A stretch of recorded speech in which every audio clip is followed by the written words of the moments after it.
نصيب بإيدنا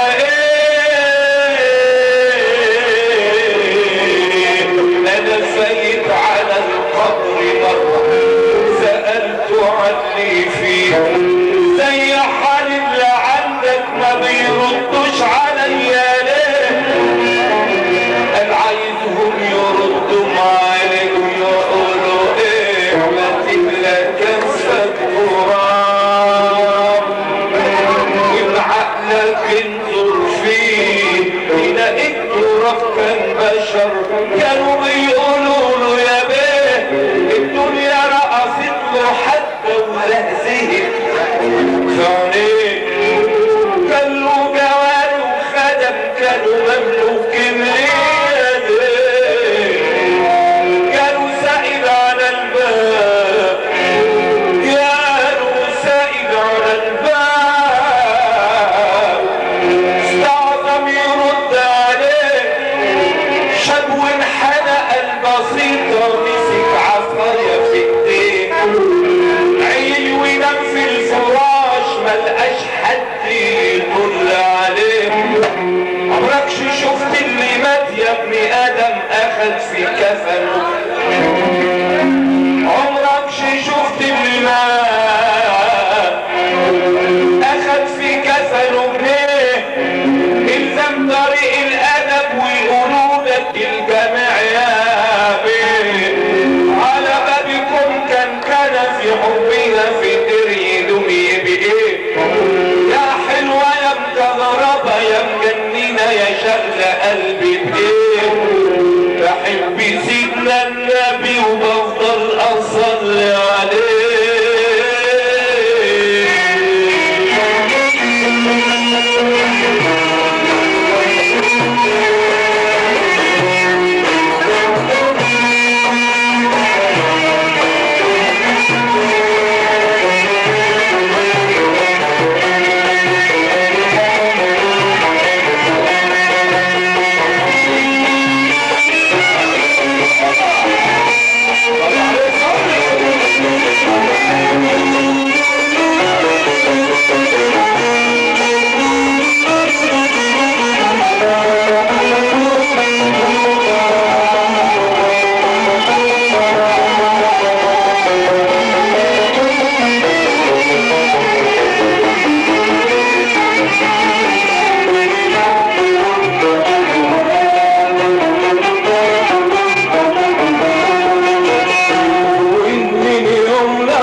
الحلوة الأصيلة وقامت جاية قالت يا بنتي دلوقتي انت زعلت على الوتر صح وهو عارف دلوقتي ان مفيش فيه خلل وبيحبك وبيقدرك ابدأ بقى التكة حلوة سخن فجت في ليلة من ذات الليالي وقامت جاية ايه معيطة بتعيطي ليه يا سعيد؟ قالت له والله يا اخويا انا قاعده كده لوحدي بالليل قلت يا بنت انت بعد العمر الطويل لك هيجوا الناس يطردوني من البيت ويحرموني من املاكك، ويبقى انا كده كل حاجه راحت عليا ومحدش يضمن يعني العمر. قال لها انت عايزه ايه؟ قلت له انا حاجه كده تحميني من غدر الزمن، حاجه تحميني من غدر الزمن. قال لها طيب يا ست اصبحي الصبح ان شاء الله روحي لعم رمضان اللي بيكتب العقودات اندهولي وانا هكلمه. قالت له يعني هتعمل ايه يا شيخ حسان؟ قال لها هنكتب لك اي حاجه. وقامت الجميله واخده شيك على بياض وراح لعمها رمضان. عم رمضان يا عم رمضان. قال لها نعم يا سعيد. قال له تعالى احسن حسان عايزه خير. قالت له هيكتب لي اي حاجه كده تحميني من غدر الزمن. قال لها لا انتوا مش مخلفين ولا وراكوا خلف ولا تلف ولا حاجه، هيكتب لك نص التركه والباقي هيسيبوا لمين؟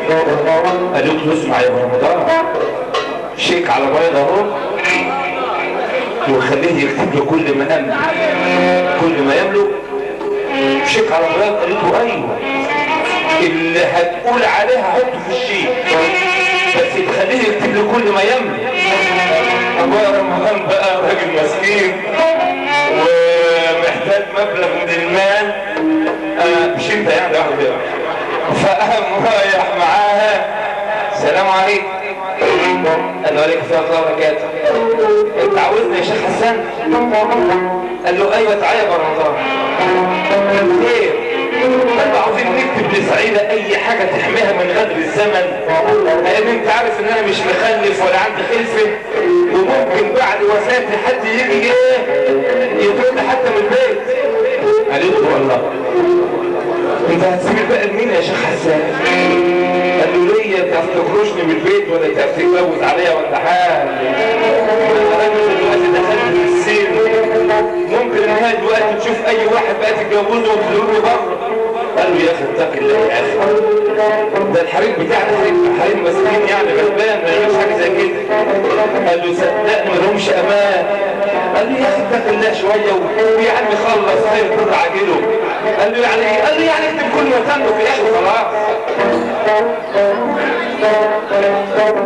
يا دنيا مالك كده امرك يا دنيا عجيب، ما عادش صاحب بينفع ولا عادش خف قريب.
اصبح مرض مش لاقي له طبيب.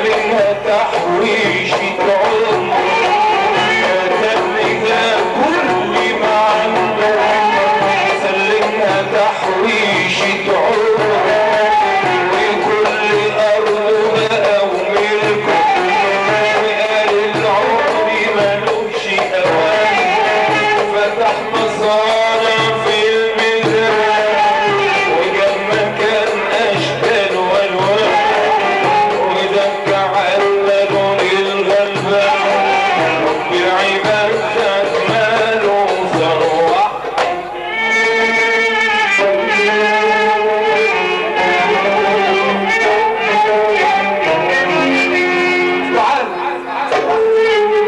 كتب لها كل ما يملك وحكم الراجل لما يسلم حبله لمراته والراجل لما يسلم دقنه لمراته ما يندمش على حاجه بعد كده لان هو السبب.